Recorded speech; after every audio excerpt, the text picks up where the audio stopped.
देखो बच्चों, पिछले वीडियो में आपका फर्स्ट चैप्टर हमने लिया था रेशनल नंबर, जिसमें मैंने आप लोगों को कुछ बेसिक चीजें बताई थी, रेशनल नंबर के बारे में बताया था। और बच्चों उसमें अब हमें आगे एक्सरसाइज सॉल्व करना है। एक बार फिर से रेशनल नंबर बच्चों, रेशनल नंबर तुम्हें क्या बताया बच्चों कि the number which can be written in the form of p upon q, that is known as rational number. और इसकी कंडीशन क्या है, q is not equal to 0 बच्चों। जैसे 1/2, 2/3, ये मैंने पहले बताया तुम लोगों को, दीज आर रेशनल नंबर। से पॉजिटिव भी हो सकती है, निगेटिव भी हो सकती है। इसी प्रकार if any number is divided by 0 then बच्चों दीज आर नो। देखो बच्चों ये ध्यान रहे कि अगर इनको 0 से डिवाइड किया गया तो फिर ये क्या बन जाती है, ये क्या हो जाती है बच्चों, नॉट डिफाइंड हो जाती है। क्या हो जाती है, नॉट डिफाइंड। ओके, तो ध्यान रहे बच्चों, अगर 1 से डिवाइड करोगे और किसी नंबर में अगर दो 0 में किसी नंबर का डिवाइड करो तो वो 0 ही रहता है। बस ये ध्यान रखना, 0 का किसी नंबर में डिवाइड करो that is not defined. Okay, और यदि 0 is divided by any other number then you always get here 0। तो ये रहा थोड़ा रेशनल नंबर के बारे में जानकारी बच्चों। अब आते हैं सीधा एक्सरसाइज स्टार्ट करते हैं बच्चों। योर फर्स्ट क्वेश्चन इज बच्चों, you have to simplify -2/3 into 3/5 plus 5/2 minus 3/5 into 1/6। बच्चों अब हमें इसमें प्रॉपर्टी मानो अप्लाई करना है और इनको सॉल्व करना बच्चों। तो जब आप सॉल्यूशन करोगे, और स्वाभाविक बच्चों मैंने आप लोगों को यहाँ 3 प्रॉपर्टीज बताई थी। मैंने बताया था कम्यूटेटिव प्रॉपर्टी, एसोसिएटिव प्रॉपर्टी और डिस्ट्रीब्यूटिव प्रॉपर्टी बच्चों। अब बच्चों इसमें जब हम प्रॉपर्टी अप्लाई करेंगे तो कैसे अप्लाई करते हैं आप देखिए, सॉल्यूशन कैसे करेंगे। -2/3 इंटू 3/5 प्लस 5/2 माइनस 3/5 इंटू 1/6। अच्छा बच्चों, जब मैंने इसमें 2 नंबर्स की प्रॉपर्टी एक्सप्लेन की थी कि a प्लस बी है तो आप कैसे लिख देते हैं, b प्लस ए। बच्चों यहाँ पर देखो नंबर अगर आप अलग से देखो गौर से, टर्म इंटू से अलग नहीं होते, टर्म प्लस और माइनस से अलग होते बच्चों। तो देखिए 1 टर्म 2 टर्म और ये 3rd टर्म। तो बच्चों एक काम करते हैं, टर्म को जैसे ही चेंज कर देंगे, आगे पीछे करेंगे हम, इसके सामने ही बच्चों प्रॉपर्टी तभी लगेगी जब आप इसके सामने चेंज करिए। तो -2/3 इंटू 3/5 माइनस 3/5 इंटू 1/6 और प्लस 5/2। बच्चों ये हमने यूज करी है बच्चों बाय बच्चों क्या, कम्यूटेटिव। बच्चों क्या प्रॉपर्टी का नाम था, कम्यूटेटिव। उसको क्या बोलते हैं, कम्यूटेटिविटी। अब इसको ये पूरा ना लिख के कम्यूटेटिव प्रॉपर्टी बजाय ये लिख दो बाय कम्यूटेटिविटी। अब बच्चों अब आप यहां देखिए 3/5 देखो बच्चों, this number is common in these 2 terms. तो बच्चों जो नंबर कॉमन है उसको हम क्या करते हैं, कॉमन ले लेते हैं बच्चों। अगर हम इसको गौर तुम देखो, कॉमन ले लें 3/5 को, तो यहाँ क्या होगा 3/5 बच्चों अगर हम इन दोनों में कॉमन ले लेते हैं, इस टर्म में और इस टर्म में, तो यू हैव गॉट हियर -2/3। और बच्चों यदि इसमें -3/5 कॉमन लें तो ये माइनस तो रहेगा, minus, and you have got 1/6 and you have got 5/2।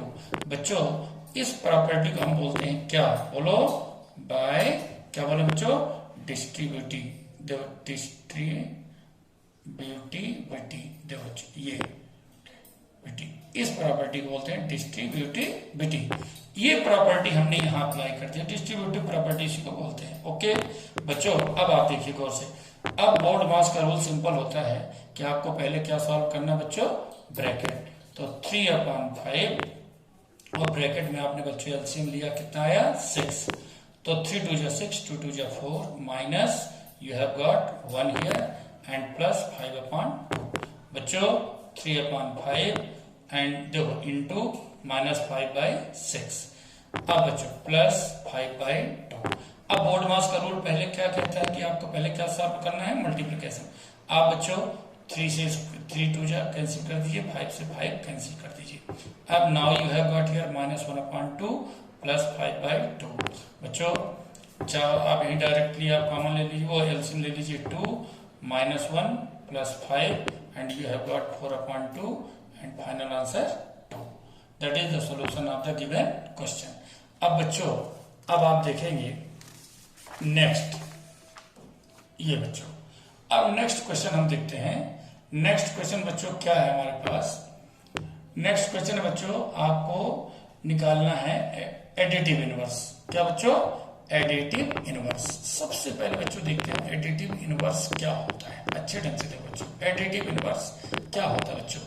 बच्चों यदि एडिटिव इनवर्स का सिंपल सा मतलब है कि कोई भी नंबर यदि आपके पास दिए है, आप उस नंबर के सेम अमाउंट में लेकिन डिफरेंट नेचर में यदि उसको आप प्लस कर दें तो आपका सम क्या होगा? 0 होगा। एग्जाम्पल के लिए हमने लिया +5 नंबर है। यदि बच्चों सेम अमाउंट का मतलब हुआ 5 लेकिन नेचर इनडिफरेंट यानी -5। अब बच्चों यदि एक नंबर आपका 5 है और यहाँ -5 है, अब तुम देखो दोनों को प्लस करो, 5 + -5, तो then you will get here 0। तो बच्चों ये होता है बच्चों एडिटिव इनवर्स, जहां यदि सेम नंबर को लेकिन उसके डिफरेंट नेचर में उसके साथ ऐड करने से यदि रिजल्ट आपको 0 मिलता है तो that is known as additive inverse. तो यदि इसको सहज तरीके से यदि हम समझें या लिखें तो सबसे आसान तरीका होगा कि पॉजिटिव का एडिटिव इनवर्स नेगेटिव और नेगेटिव का पॉजिटिव। तो बड़ा सिंपल सा बच्चों, अब अगर मान लो आपके पास कोई गिवन नंबर है 2/8, आपको इसका एडिटिव इनवर्स निकालना है। एडिटिव इनवर्स यदि आपको इसका चाहिए, सबसे अच्छा तरीका बच्चों एडिटिव इनवर्स निकालने का, वैसे तो आप नंबर के पहले माइनस यूज कर लो, माइनस साइन यूज करो। माइनस क्यों बच्चों? कहीं भी माइनस साइन ऐसा होता है जो गिवन नंबर है उसके नेचर को चेंज कर देता है। पूछे कैसे? यदि ये पॉजिटिव है, माइनस का मल्टीप्लाई करोगे तो ये क्या हो जाएगा? निगेटिव। और यदि ये निगेटिव है और माइनस का मल्टीप्लाई करोगे तो क्या हो जाएगा? पॉजिटिव। यानी निश्चित रूप से माइनस साइन जो होता है वो नंबर का नेचर चेंज कर देता है। ठीक, अगर पॉजिटिव है तो निगेटिव और निगेटिव है तो पॉजिटिव। यही रीजन है, सबसे अच्छा तरीका हमने ये ढूंढा। तो ये क्या बन जाएगा? -2/8। अब समझना, अगर यही नंबर माइनस की है, -2/8 है, तो बच्चों माइनस यदि आप इसके बाद रखेंगे तो क्या हो जाएगा? 2/8। तो हुआ ना, पॉजिटिव से निगेटिव और निगेटिव टू पॉजिटिव। दिए बच्चों क्या है? Additive inverse. Okay, and now third question बच्चों आपके कोर्स में दिया हुआ है। Now you have to verify -x = x for x = 11/15। बच्चों this number is given, okay, और इसके द्वारा हमें ये वैल्यू प्रूव करना है। जबकि बच्चों वैल्यू तो बड़ी सिंपल सी बात है, माइनस इंटू माइनस कर दोगे प्लस, लेकिन अब इसको सॉल्व करना है क्योंकि वेरीफाई करने के लिए दिया है। तो फिर वेरीफाई जब करते हैं तो उसका प्रोसेस थोड़ा सा चेंज होता है बच्चों। अब हम प्रोसेस, अगर हम पूरा प्रोसेस लिखें बच्चों तो कैसे लिखते हैं, इसका तरीका, अगर हम इसको वेरीफाई करें तो इसको किस प्रकार से बच्चों करेंगे, देखें गौर से इसको हम कैसे करते हैं। सबसे पहले बच्चों लिखते हैं कि नाउ we have x = 11/15। अब बच्चों गौर से देखो, यदि हम बात करें एडिटिव इनवर्स की तो पहले हम इसका एडिटिव इनवर्स निकालते हैं। तो बच्चों तो क्या लिखते हैं कि एडिटिव इनवर्स ऑफ, अच्छा गौर देखो, ये x के रूप में लिखा है तो x = 11/15, ये दोनों पॉजिटिव है। जब इनका एडिटिव इनवर्स निकालेंगे तो x का एडिटिव इनवर्स बच्चों क्या हो जाएगा? इज, देखना बच्चों, x का हो जाएगा -x और इसकी जो वैल्यू हो जाएगी -11/15। अब बच्चों गौर देखो, अब मैंने यहां कहा था इसकी, जब मैंने डिफाइन इसको किया था मैंने कहा था कि देखो the sum of the number and its additive inverse is always = 0। तो यहां भी बच्चों नंबर क्या है? 11/15, इसका एडिटिव इनवर्स क्या है? j। तो बच्चों अब यहां पर हम गौर से लिखेंगे सच दैट 11/15 माइनस, वैसे प्लस के बाद माइनस करो या डायरेक्टली माइनस कर दो, कोई फर्क नहीं पड़ता, y = 0। बोलो कोई डाउट? अब बच्चों यही सेम इक्वलिटी हम x की वैल्यू के रूप में लिखते हैं। तो बल्कि अगर आपको लैंग्वेज और पूरा प्रोसेस को इंक्रीज करना है, एक्सटेंड करना है, तो इंक्रीज नहीं, एक्सटेंड शब्द कहिए, एक्सटेंड करना है तो आप इसको एक्सटेंड कर सकते हैं। तो क्या लिखे बच्चों? The same equality the same equality. दो बच्चों, अब हम पहले वेरिएबल से करते हैं, तो x minus X equal to 0, और उसी रूप में हम इसको लिखें तो 11/15 माइनस 11/15 इक्वल टू 0। आप चाहो पहले नंबर करके फिर वेरिएबल करिए, ज्यादा बेटर होगा बच्चों। और इसके बेस पे बच्चों हम कह सकते हैं, क्या बच्चों कह सकते हैं कि then additive inverse of of 11/15 is minus 11/15, though, and that is the reason why we can show minus x equal to x। चाहो तो यहाँ पूरा लिख दो दैट इज वाई, या डायरेक्टली कर दो, कोई प्रॉब्लम नहीं है। अब बच्चों बस अभी बच्चों आप लोगों का ये आज मैं कंप्लीट कर रहा हूं चैप्टर। ओके, आप देखिए बच्चों, अब इसके बाद है बच्चों मल्टीप्लिकेटिव इनवर्स। क्या बच्चों? मल्टीप्लिकेटिव इनवर्स बच्चों। अब मल्टीप्लिकेटिव इनवर्स बच्चों क्या है, गौर देखिए। जैसे मैंने अभी एडिटिव इनवर्स बताया था, क्या कहा मैंने कि if the number is added by its additive inverse then result will be 0। Same बच्चों इसका रूल होता है। मल्टीप्लिकेटिव इनवर्स क्या होता है कि if any number is multiplied by its reciprocal or multiplicative inverse then you will always get here 1। कैसे? अब देखो बच्चों, इसमें होता क्या है मल्टीप्लिकेटिव इनवर्स में, जैसे बच्चों आपके पास जो भी नंबर है 5/6, तो इसका मल्टीप्लिकेटिव इनवर्स क्या होगा बच्चों, जिसको हम रेसिप्रोकल बोलते हैं। क्या बोलते हैं? रेसिप्रोकल इसका बोलो क्या हो जाएगा 6/5। अब तुम देखो बच्चों 5/6 में यदि हम मल्टीप्लाई करते हैं 6/5 का, तो बच्चों ये क्या बना 1। तो बच्चों वैसे तो हम डायरेक्ट आंसर इसका सीधा सीधा लिख सकते हैं। मैं अगर तुम्हें सीधे कहूं बच्चों, अगर डायरेक्ट तो आप पेपर में आए तो तुम्हें क्या करना है, multiplicative inverse of 5/6 equal to 6/5 या इज 6/5। क्यों कि हम इसमें डिनोमिनेटर को न्यूमरेटर पे और न्यूमरेटर को डिनोमिनेटर की जगह लाकर रख देते हैं बस। लेकिन ये तो डिफाइन करके प्रूव करना है, तो फिर ये प्रोसेस होता है बच्चों, ये तरीका है इस प्रकार से। अब बच्चों इसके बाद आता बच्चों, आपको यदि नंबर लाइन में कोई रेशनल नंबर को शो करना है, सिंपल इंटीजर को तो आप शो कर लेते हैं। देखिए अभी आप लोग बच्चों छोटी क्लासेस में हैं, जब आप बड़ी क्लास में जाएंगे 9th में 10th में आगे बच्चों, और एक चीज ध्यान रखिए बच्चों, जो मेन आपका अलजेब्रा है और ये सिंपल अर्थमेटिक है आपका अर्थमेटिक्स, ये ध्यान रखिए 10th तक ही होता है। इसके आगे आप चाहे कितने भी आगे चले जाए मैथ्स पढ़ लें, फिर ये चीजें आपको मिलेंगी नहीं, ठीक है। इसीलिए आप देखो जो बड़े बड़े टेस्ट होते हैं जितने भी, वो अधिकतर 8th तक के ही मैथ्स में होते हैं, 10th तक के मैथ्स में। इसलिए बच्चों ये बेस है आपका, बहुत अच्छे ढंग से आप इसको मजबूत करिए, समझिए।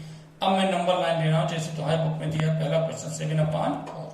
बच्चों सबसे पहले इसको आप मिक्स नंबर में कन्वर्ट कर लो, तो 4 1 जा 4 और 3 रिमाइंडर आपका आ गया और 1/4। बच्चों अब आपने देखा देयर आर 2 पार्ट्स, क्योंकि 1 इसका मतलब ये क्लियर हो गया कि दो 1 is smaller than 7/4 and it is smaller than 2। क्योंकि देखो ये 1 से तो अधिक है लेकिन 2 से लेस है, तो ये नंबर 1 और 2 के बीच में है बच्चों। तो सबसे बढ़िया आसान तरीका है बच्चों, आप एक नंबर लाइन लो और उसको आप कितने पार्ट्स में, 1 1 2 3, बस 2 पार्ट्स में ले लो तो भी बहुत अच्छा है। ये 0 1 2, हमें आगे की जरूरत बच्चों नहीं है, इतने से काम। पूछो क्यों? क्योंकि जो नंबर हमें शो करना है वो 1 और 2 के बीच में।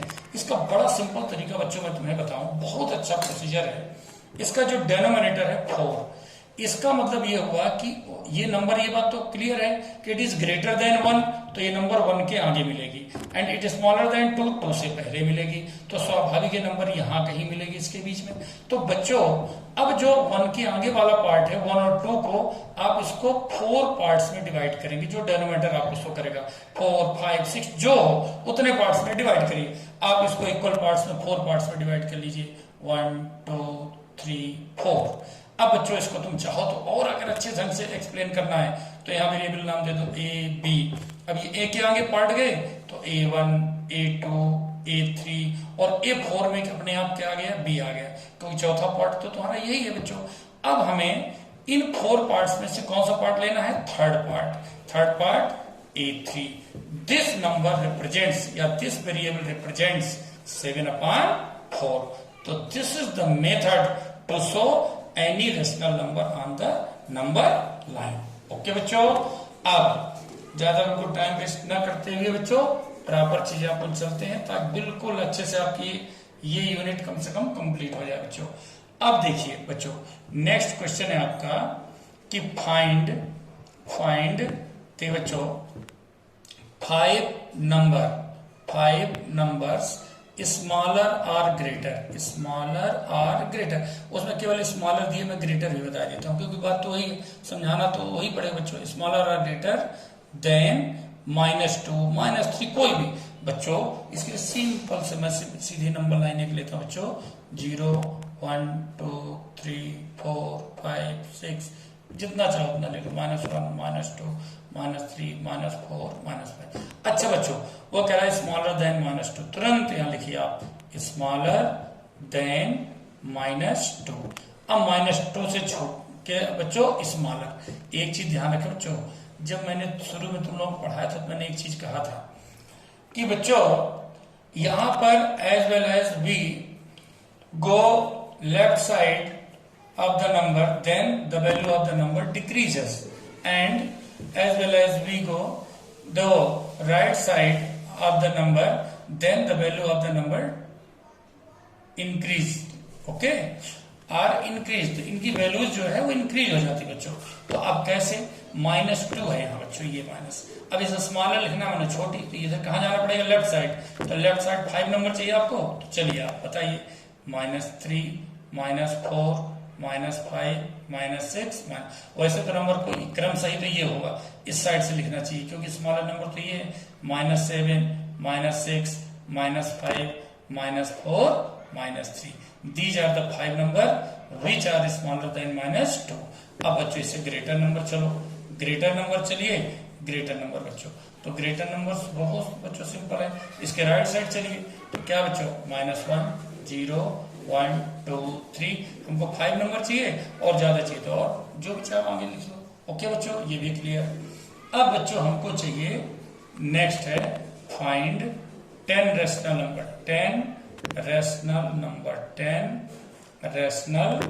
नंबर्स। बच्चों इसमें थोड़ा लिखने में प्रॉब्लम आ रही है, लेकिन मैं जो भी लिख रहा हूं एक एक वर्ड, एक एक लेटर, एक एक डिजिट के बारे में बच्चों बोल रहा हूं, इसलिए मेरे हिसाब से आप लोग अच्छी तरह समझ लेंगे, ठीक है। थोड़ा सा लिखने में प्रॉब्लम आ जाती है यहाँ पे। फाइंड 10 नंबर्स बिटवीन बच्चों -2/5 एंड 1/2। कुछ नहीं बच्चों, सीधे इनके एलसीएम लो, ठीक है। और ये लास्ट क्वेश्चन बच्चों आपका ये लो बच्चों, इनका एलसीएम लिया कितना आपका आया 10। अब बच्चों इसका 2 का मल्टीप्लाई करिए 4 और 5 का मल्टीप्लाई करिए 5। अच्छा बच्चों गौर देखो, ये नंबर लाइन को यूज कर लो, ऊपर नंबर लाइन है आपकी, देखो +5 ये है और -4 जी। अब बताइए बच्चों इनके बीच में कितने नंबर है, 1 2 3 4 5 6 7 8। आपको नंबर कितनी चाहिए 10 और आपको नंबर मिल कितनी गई 8। मतलब बच्चों सबसे सिंपल तरीका, अगर हम 2/2 का मल्टीप्लाई कर दें, आपको देखो 2 4 जा 8 और 2 5 जा 10 और नीचे 2 10 जा 20। अब बच्चों देखो गौर से, और अच्छे से अगर क्लियर इसको करना चाहते हो तो ये क्लियर हो गया बच्चों। दो 7 8 9 और 10 इधर चले जाओ माइनस। अब देखो ये -8 और ये 10। अब इनके बीच में आपको 10 नंबर जो भी चाहिए आप यहां पर 10 नंबर आप ले सकते हैं, और बस ये ध्यान रहे सबके डिनोमिनेटर में आप क्या पुट करेंगे 20। और नंबर -8 और 10 ये बच्चों -8 है नंबर लाइन में और ये 10 है, और ये इनके बीच की नंबर है, नंबर यही रहेंगे, सबका डिनोमिनेटर आप करें 20। बच्चों अच्छे से आप करिए, थैंक्स। कोई प्रॉब्लम हो नेक्स्ट टाइम।